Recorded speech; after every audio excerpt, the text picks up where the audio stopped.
All right, we are continuing on with what is occurring in the colonies as they have begun to earnestly put forth effort in fighting against the British and having declared independence, now have a genuine stake in what they're fighting for. They need to at least keep the British fighting long enough so they get tired of it and they want to have peace.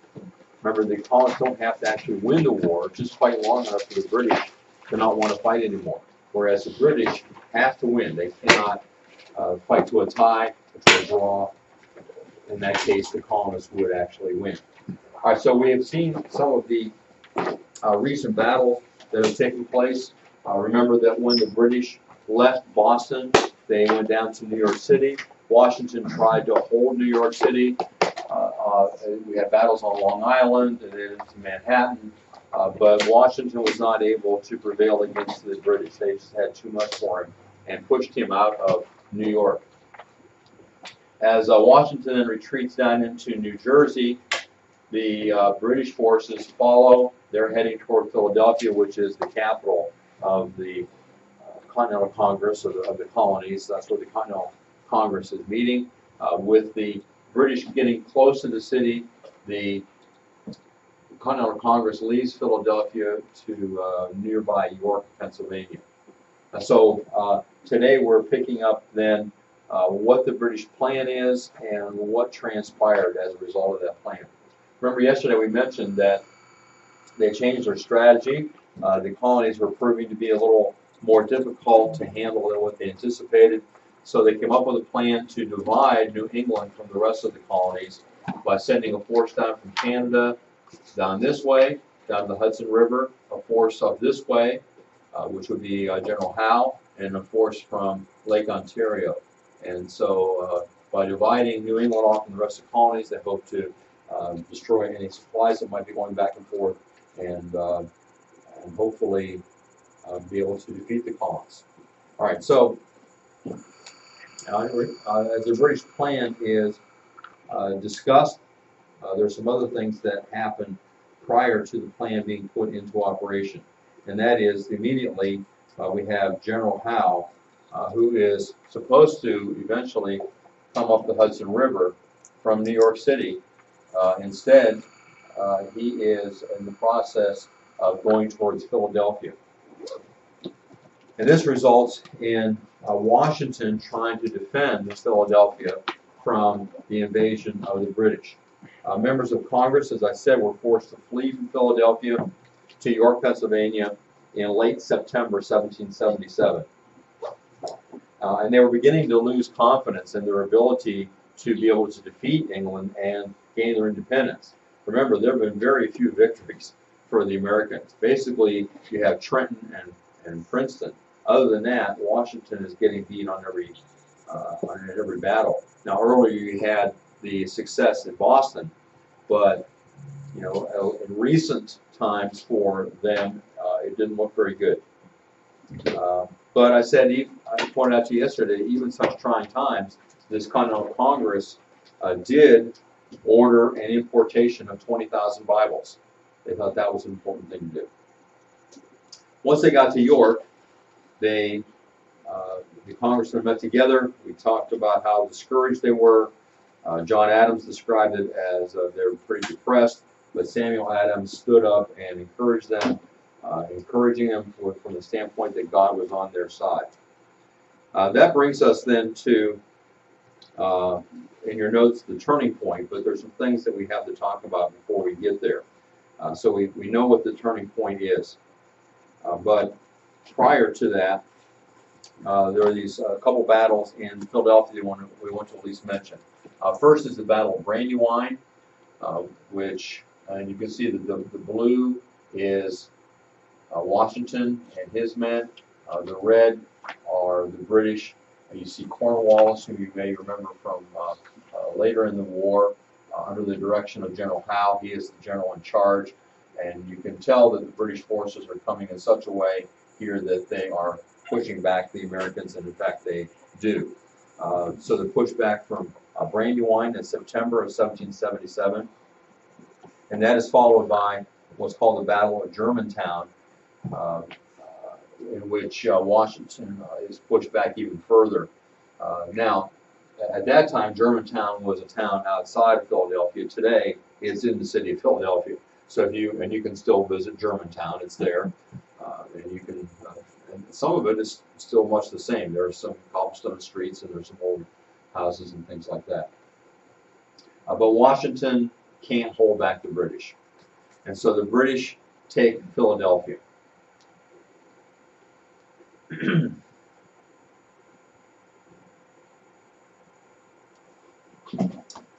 But on the other front, there are other things happening, and that is putting into plan the British operations.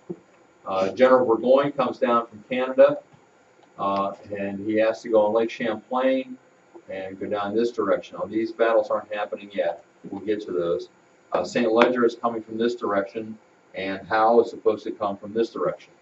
All right. So initially, Burgoyne, going through this, we have interstate highways and stuff today, but they didn't have that. What kind of land is this up here at that time? Upper New York, toward Canada. Anybody been up the Lake Champlain area? Even today, it's largely covered with woods. Right? It's a beautiful area. But so the best way to get from here down to the Hudson River is not by hacking your way through the woods, but by building boats and coming down the lake. So that's what Burgoyne does. He gets his troops together, they cut down trees, and they build boats to transport themselves down the lake. Well, at the same time, there is a Patriot leader by the name of Benedict Arnold in the area, and he sees what's happening, and so he brings his men here and also cuts down trees and builds boats and goes out onto the lake to prevent Burgoyne from bringing his troops down the lake as part of that plan. Now, he wasn't able to defeat them. But he was able to slow them down. And basically, to the point where Burgoyne decided it's getting too late in the year, winter's coming, in order to continue this. So he backed off and said, we'll wait till next spring. Well, that was a crucial thing for the Patriots, for the Patriot cause, that Burgoyne was not making that initial move down through Lake Champlain. So the next spring, he is able to make it through Lake Champlain, and there are several battles that take place here on his way down to what would be Saratoga. Fort Ticonderoga, there's a battle. You can see several battles in July along the way, and there are battles over here as well. And we're not going to get into all the specifics. You can, if you're interested in the details of these battles, you can easily find material on it. But eventually, they come together. The Burgoynes and St. Ledger actually gets stopped here by the Patriots, but the big battle takes place here near Saratoga between the troops that are in command of Burgoyne and those that are under General Gates, who is leading the Patriot cause. Now, the real leaders, well, let me say a word about, show you a picture here of the kind of weapons that we're using. This is a flintlock. We've talked about this before. Here is the piece of flint that comes down, then strikes the steel. There's powder put in here, and that causes an explosion, which then goes, the explosion reacts with the gunpowder in the gun, and then that causes an explosion, which shoots the ball out the end. So that's what they have to work with. And it's kind of complicated in a way, and it's not very efficient, but it's better than hand-to-hand, but it usually ends up being hand-to-hand because it takes a while to reload. Now, some who were proficient were able to reload very quickly, and so you find that a number of the colonial soldiers have experience, and they're able to load quickly enough to get off several shots in succession. But as we get to the Battle of Saratoga, we find that there are two men that come to the forefront as being heroes of this battle. I'm going to tell you how it happened.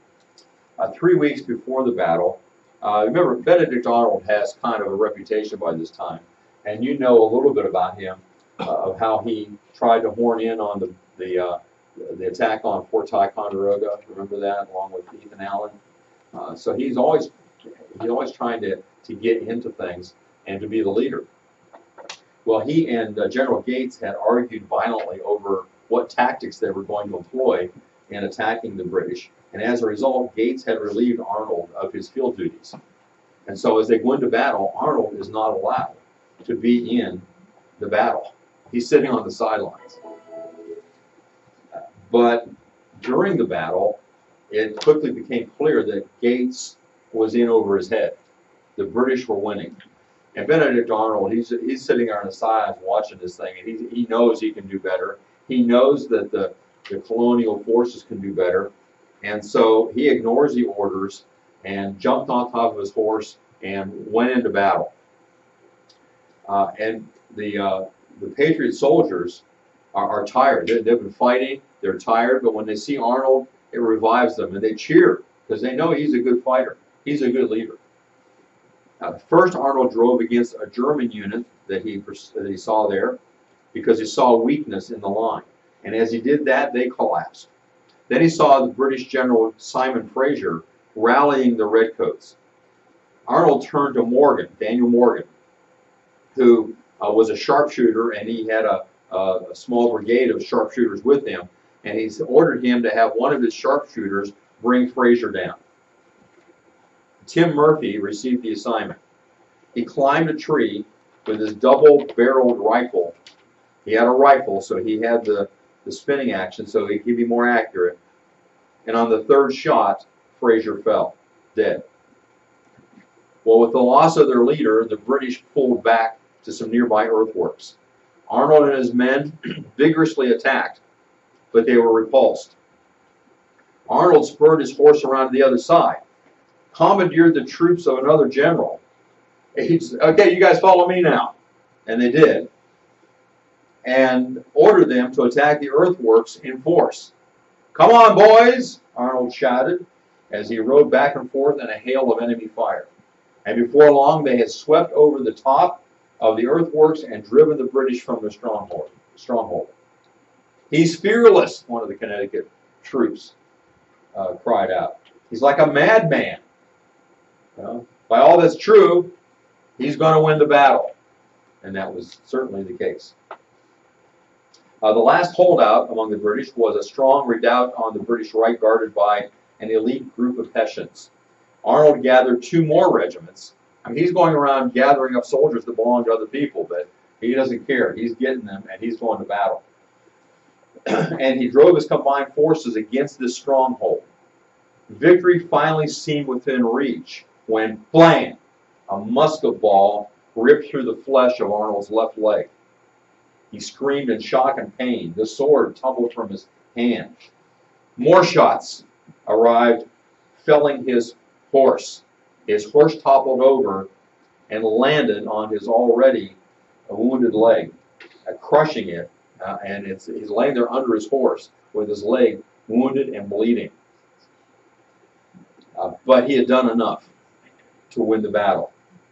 He was writhing in pain beneath his mare, and the German in charge of the Hessians guarding the redoubt was actually shot dead by one of his own men. When the battle now over, a messenger raced from the furious Horatio Gates, who finally finds out that Arnold has come into the battle against his orders, and ordered the disobedient Arnold back to camp. And he had no choice but to obey. His blood-soaked body was carried off the battlefield on a stretcher. As he's being carried away, and this gives you a little bit of insight into him, he moaned deliriously, "Do they know? Do they know what I did?" So he was a great leader, a great soldier. But there's always this sense in which he wanted people to know what he had done. Well, the battle had been won, due primarily to these guys, Benedict Arnold and Daniel Morgan. Here's a picture of someone imitating the sharpshooting skills of Morgan and his men. You can see the explosion that takes place when you're firing one of these guns.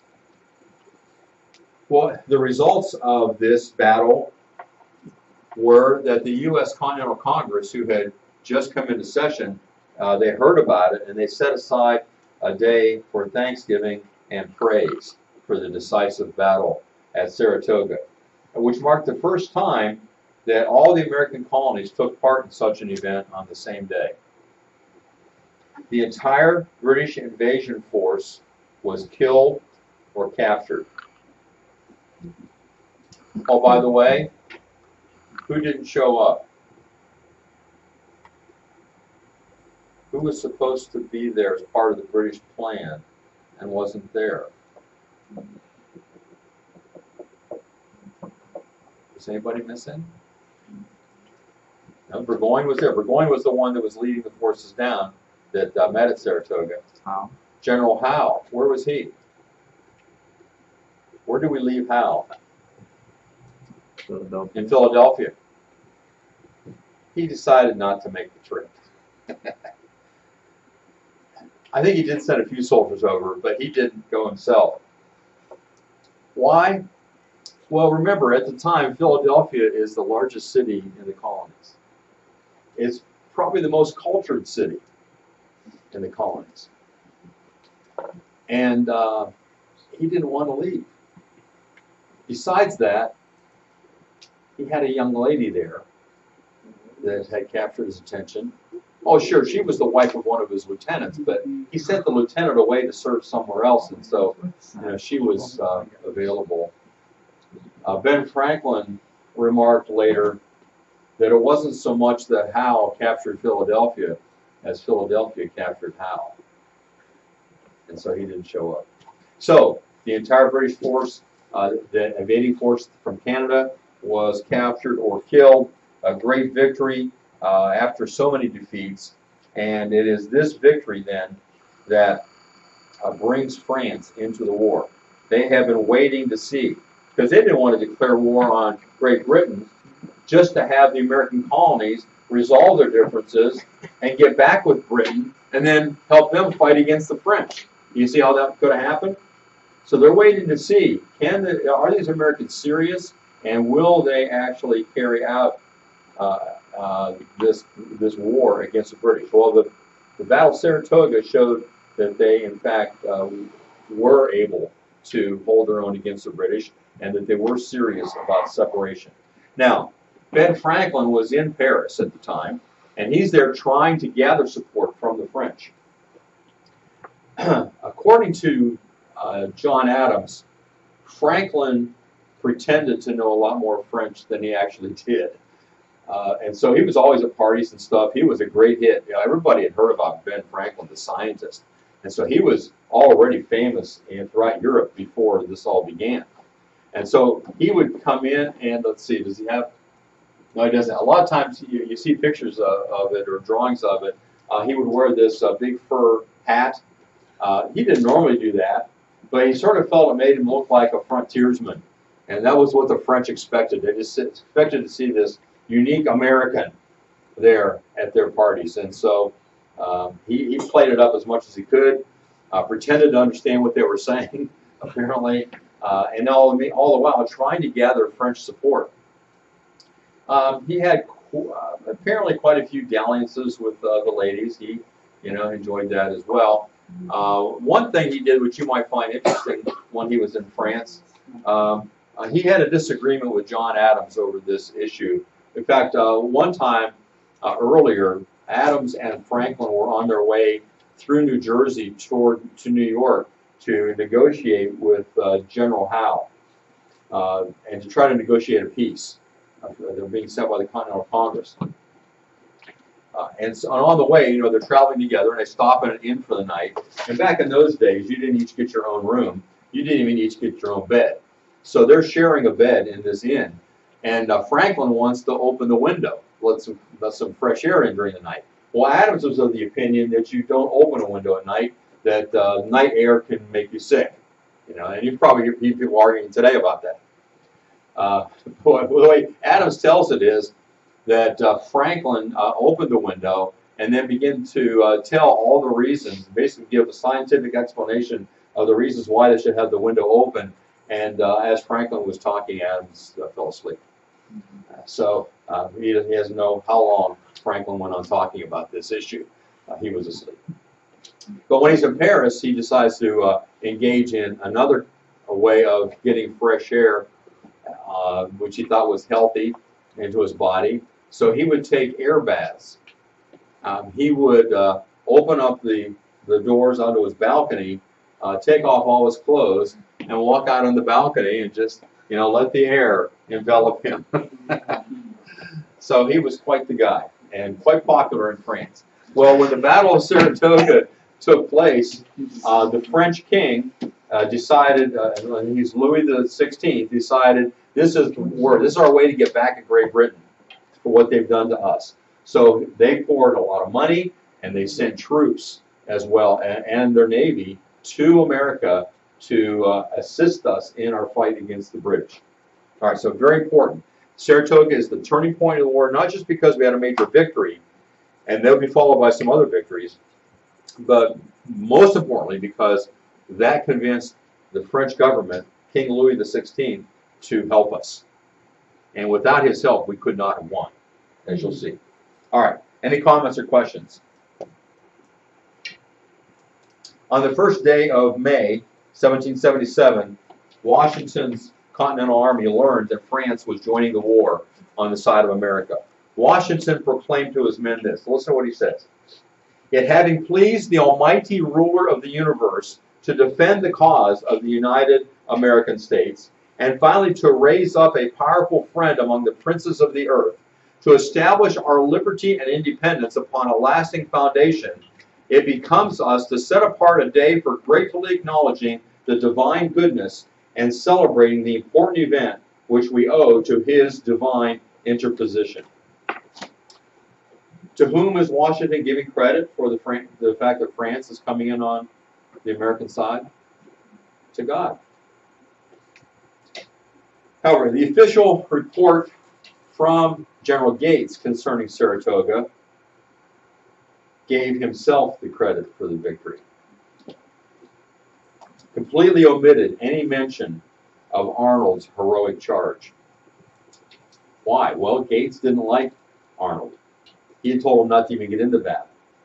But if Arnold doesn't get into battle, the Americans don't win. And Gates conveniently left that out. As a result of Gates' lies, Congress unfairly passed over Arnold for any kind of promotion, which further led to his discontent. No one seems to recognize how important he is and what he does. In an attempt to remedy the slight, also, the fact that Arnold was from New York didn't help any either. The Continental Congress felt that they had already promoted a number of New Yorkers, and they didn't want to overload the generalships with New Yorkers, and so that kind of went against them too. But the fact of the matter is they didn't realize how important he was in the battle. Washington tried to kind of give Arnold something to demonstrate his understanding of Arnold's loyalty, and so he appointed him the military governor of the recaptured Philadelphia. But now we come to a point where winter quarters must be taken up, and so Washington and his men moved to nearby Valley Forge for what some have called the darkest period of the war, the Winter of Discontent. General Howe was at this time just a few miles away in Philadelphia before Washington recaptured it. But Howe decided to follow the normal procedure by not attacking during winter weather, and remained loyal to one of the outdated conceptions of European warfare, that gentlemen should never fight in inclement weather. Oh dear, it's raining today. We won't fight. No, we'll wait till tomorrow when it's nice. That just seemed to be the attitude of Europeans, and that's the kind of ideas that Howe had as well. His lack of initiative might also have been influenced by the aforementioned young lady, Mrs. Elizabeth Loring. And like I said, her husband had been assigned other duties. He was overseeing the rebel prisoners that were hellishly rotting away in ships in the New York harbor and in a dank converted sugar refinery in New York. The American prisoners were terribly mistreated by the British. Although this lieutenant was able to earn some money because he would shake down the families of prisoners for money in order to be nice to them, to give them food and so on. Several poems circulated in the taverns of the city of brotherly love. This is one of them. Remember Hal's first name is William, nickname is Billy. Awake, arouse, Sir Billy, there's forage in the plain. Ah, leave your little filly and open the campaign. Another one was, Sir William Howe, he, snug as a flea, lay all this time a-snoring, nor dreamed of harm, as he lay warm in bed with Mrs. Loring. So apparently everybody knew about it. You can see what Washington wrote about this time in Valley Forge in your textbook on page 119. That Washington was a strong Bible-believing Christian cannot be denied. I've even seen Christian writers claim that he was not. He once commented, a reasoning being would lose his reason in attempting to account for the great phenomena of nature had he not a supreme being to refer to. And well has it been said that if there had been no God, mankind would have been obligated to imagine one. Well, unfortunately, at Valley Forge, there was a severe lack of supplies. They had very little food, very little clothing. Some of the food that was brought by the person in charge of getting food supplies for them, by the time it got there, was rotten, and they couldn't really eat it. The men had so little clothing that many of them didn't even have shoes. And it was commented that you could tell where the soldiers have been marching around in the snow because of the bloody footprints. They lack blankets. Well, part of it is because of the worthless money the Continental Congress had given for buying supplies. And so farmers were selling their goods to the British for gold and silver rather than for worthless Continental dollars. They were so worthless that I read about a barber who actually used Continental dollars to wallpaper his barbershop. That's all it was good for. Well, Washington spent much time in prayer. In fact, the man who owned the land where they were bivouacking there in the winter time said that he had gone out and seen General Washington out in the woods by himself in the snow on his knees praying. And he said, if this man is not a Christian, because rumors had gone around then, because he didn't go to church, wasn't a member of a church, and so people said, well, he must not be a Christian. And this guy said, if he's not a Christian, I don't know anybody who is. You could see the dedication and prayer that he had. Well, as they arrived there, they had to build their own shelters. They found wood nearby and constructed shelters to spend the winter. And that's a recreation of what they would have been living in. But there was some hope. Partway through the winter, there arrived a man from Germany who called himself Baron von Steuben. Now, it turns out he wasn't really a baron, which is an official position in Germany, but he had engaged Franklin in Paris on his way, and I wanted Franklin to recommend him. And Franklin thought it would be better if he had a title than if he was just Mr. von Steuben. And so Franklin's idea is to give him that title. So, but he arrived, and he was a military man. He did understand how to conduct a military, and he became the drill master for these men as they are in Valley Forge in the winter. So he's teaching them how to function as an army, how to march, how to drill, how to assemble, all the things that they lacked. But unfortunately, he didn't speak any English. So he had to have somebody there translating everything he said. And apparently some of the things he said were not translatable. But through it all, he wrote an instruction manual that was translated into English that the United States Army used all the way up through the Civil War. He instructed them on sanitation and cleanliness, the importance of that, and got them ready for the battles that would be coming. Well, they would be tested that next spring. Here is a drawing of Battle Forge. Von Steuben. Also arrives a young man from Paris by the name of the Marquis de Lafayette. He was a younger man, and he became like a son to George Washington. Remember, Washington never had any children of his own. And this young man became very close to Washington over the time they spent there. They're going to, eventually, the British are going to pull out of Philadelphia and make their way back to New York City. And the Americans' forces are going to attack them along the way.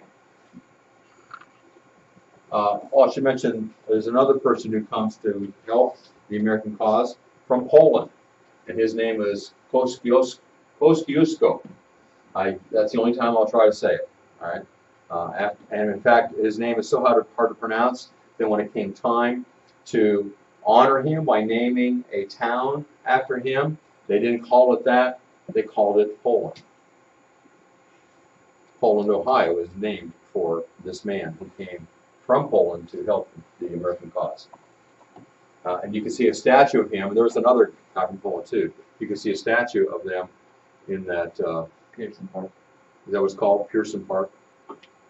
Yeah, right there where the roads come together. Have you been? You've been there? Have you seen the statue? Yeah, it's the guy with the flag and the guy with the gun.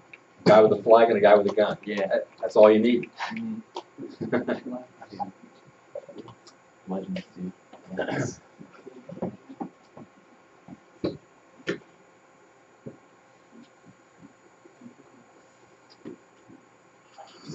All right, next we come to Monmouth, climax in the east. The British decided to focus their attention on the south.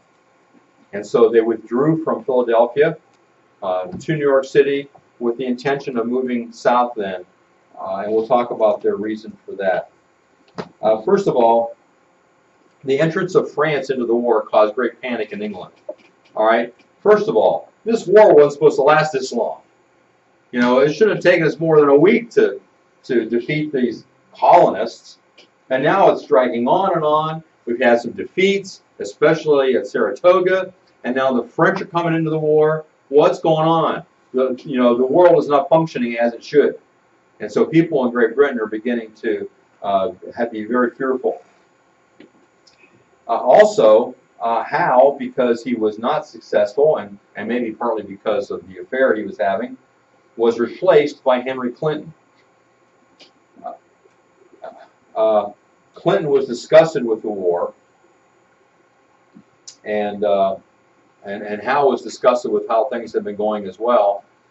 He didn't like what Parliament was doing. Parliament was always trying to tell him what to do, and so Howe resigned, and he was just waiting for Clinton to come and take over. Well, as Howe is leaving Philadelphia then to go back to New York City, along the way, Washington just keeps attacking his rear, just to harass him. So all the way along the way, Washington is sending soldiers out just to attack, not a full battle, just to get the guys that are on the end. Well, one of the men that he puts in charge of this is a guy by the name of Charles Lee. He's a general. He had recently been released from the British, who had captured him. And the interesting thing about it is, now he was English to begin with, but he's fighting on the side of the colonists. While he was a prisoner of war, unlike other prisoners, he was treated very well. He was treated like one of the officers, and apparently shared much about the American Army, the Continental Army, with those officers. Now that's enough to accuse him of treason right there. But then when he came back, they released him, and he came back to serve under Washington. He worked against Washington whenever he could. He thought that he was a better general than Washington and criticized him openly. But Washington was not the kind of guy that saw the worst in somebody, and so he put Lee in charge of the fighting against the British as they're striking the rear. Lee is a veteran, he's experienced, he has a very high opinion of himself, however, and a low opinion of Washington and the American soldiers. In fact, he openly plotted against Washington. But Washington puts him in charge. And Lee was against attacking. He said, no, we shouldn't attack them. But Washington said, I want to do it. Well, as he's leading the attack, as Lee is leading the attack, it doesn't take much to cause him to retreat. And so he is leading the American soldiers away from the British Army, and Washington comes upon them and says, what's going on? You guys are going the wrong way. So Washington has to rally the troops and take them back out into battle. Now, during this battle, the British counterattacked at a place called Monmouth. It was 100 degrees that day. And of course, they're wearing wool clothing. So a number of men fell during the day, and this is where the legend of Molly Pitcher gets started. Now, things like this probably happen more than once, but on this occasion, a private in the Continental Army by the name of Joseph Plum Martin says that he witnessed a woman assisting her husband in firing a cannon during the battle. He says a woman whose husband belonged to the artillery, who was then attached to a piece in the engagement, attended with her husband at the piece the whole time. While in the act of reaching a cartridge and having one of her feet as far apart as the other as she could step. So she's standing there and she's reaching for a cartridge to hand him to put in the cannon. A cannon shot from the enemy passed directly between her legs without doing any other damage than carrying away all the lower part of her petticoat. Looking at it with apparent unconcern, she observed that it was lucky it did not pass a little higher, for in that case it might have carried away something else. And she continued what she was doing. So she was very calm under fire. The woman was possibly Mary Ludwig Hayes Macaulay, assisting her husband William Hayes. Today she's remembered as Molly Pitcher, which was a term that was used for women that would bring water to men out in the battlefield. She's credited with carrying out this kind of activity before helping to man the cannon in the stifling heat of June 28, 1778. Well, as a result, the British attack was repulsed. Clinton proceeded on to New York. The battle essentially was a draw. But the British had 1,200 casualties and the Americans 300. And a lot of those casualties were quite simply people dropping over from the heat. People were dying from the heat. But the Americans killed many more British than were killed by the British. All right, tomorrow we'll find out what's happening at the same time out in the West, because that's going to be very important as well. For tomorrow, I want you to complete the questions on pages 123 and 129. Questions on 123 and 129. And the goal is to finish looking at the War for Independence by the end of this week. Any questions?